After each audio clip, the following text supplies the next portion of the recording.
পঞ্চপাণ্ডবের স্ত্রী দ্রৌপদীর গোপন সত্যতা, যা তিনি শুধুমাত্র তার পুত্রবধূ উত্তরাকেই বলেছিলেন।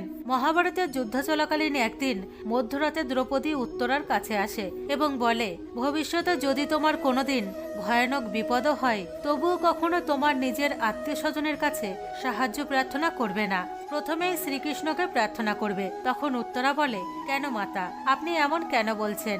তখন দ্রৌপদী বলে, যখন দুঃশাসন ভরা রাজসভায় আমার শাড়ি ধরে টানছিল, তখন আমি বাঁচার জন্য আমার স্বামী এবং আত্মীয় স্বজন সকলের কাছেই সাহায্য চেয়েছিলাম। যদি প্রথমেই আমি আমার আত্মীয় স্বজনকে আপন মনে না করে শ্রীকৃষ্ণকে স্মরণ করতাম, তাহলে দুঃশাসন আমার শাড়ি ধরা তো দূরের কথা, দুঃশাসন আমার কক্ষে প্রবেশ করতেই পারত না। পরবর্তীকালে যখন উত্তরার পুত্র পরীক্ষিতের ওপর অশ্বত্থামা ব্রহ্মাস্ত্র চালিয়েছিলেন, তখন মাতা দ্রৌপদীর কথা স্মরণ রেখে উত্তরা শ্রীকৃষ্ণকেই প্রথম ডেকেছিল। তাই শ্রীকৃষ্ণ এসে পরীক্ষিতের জীবন বাঁচিয়েছিলেন।